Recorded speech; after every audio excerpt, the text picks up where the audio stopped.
especially to the survivors, family members, and advocates who are here today and who have never given up.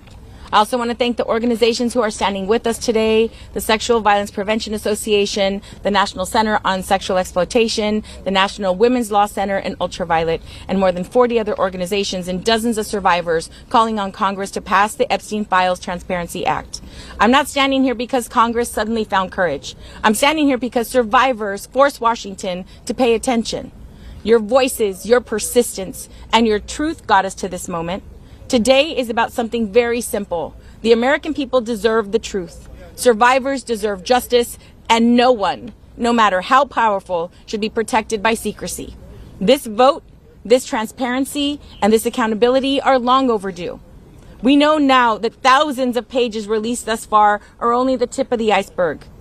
And that matters, because without full transparency, we cannot have justice. Let me be clear, this is not a Democratic issue. This is not a Republican issue. It's a human rights issue. It's a matter of justice. The momentum behind this did not come from politicians. It came from survivors and the public who demanded answers. This is why the discharge petition crossed 218 signatures, despite Speaker Johnson doing everything in his power to prevent this from happening, including calling on an early summer release and delaying my swearing in for 7 weeks. The public pressure cannot stop now. There are going to be people trying to frame this as a hoax, a distraction, or a partisan fight. To them, I say, you cannot call it a hoax when real survivors are standing right here. The truth is the truth. No one's name, party, wealth, or fame, or title should prevent the truth from coming out. We don't know yet what every document will show, but that's exactly why they must be released. And while the House will hopefully pass this legislation today, this is just the first step. The bill must pass the Senate, the president must sign it, and even then, the DOJ must implement the law fully and responsibly. So today is a milestone, not the finish line. No one should ever have to fight this hard for the truth, but survivors' courage inspires all of us. Because sunlight is the best disinfectant, and justice cannot survive in the dark. What happens next if the DOJ doesn't follow through, if the act is passed, gets you to this finish line of transparency?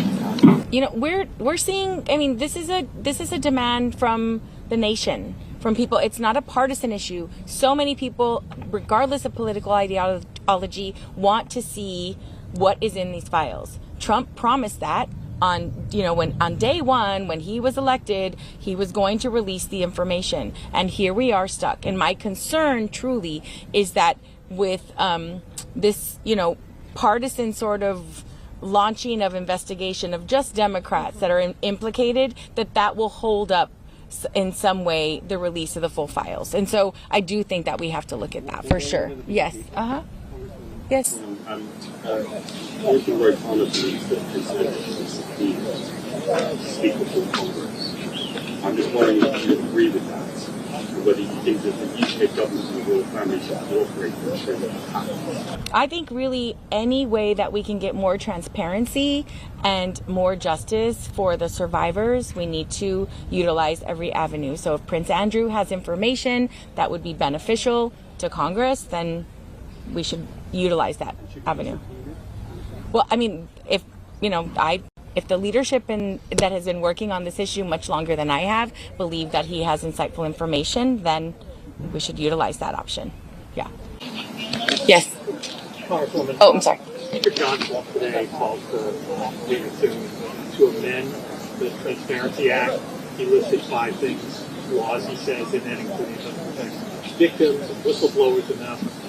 What's your reaction to that, and do you think this is just another delaying tactic?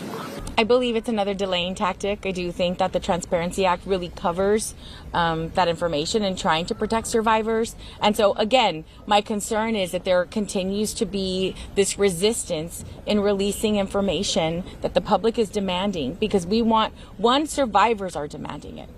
And they need to be able to move forward and begin this healing process. And every turn that this administration takes in trying to prevent the full information from getting out is just another ploy to hold on and protect, pedophiles and protect people in power. Yeah. Good. It's just been revealed that Congresswoman Stacey Plaskett was actually texting with Jeffrey Epstein during a hearing. I know you're new here, welcome. But what is your response to that? And should Democrats move to censure her, saying she was texting with a convicted child victim? I have no information about that. I can't verify that information, and so I'd rather not speak on it. Happy to follow up on that. Yeah, thank you. All right. We're all good?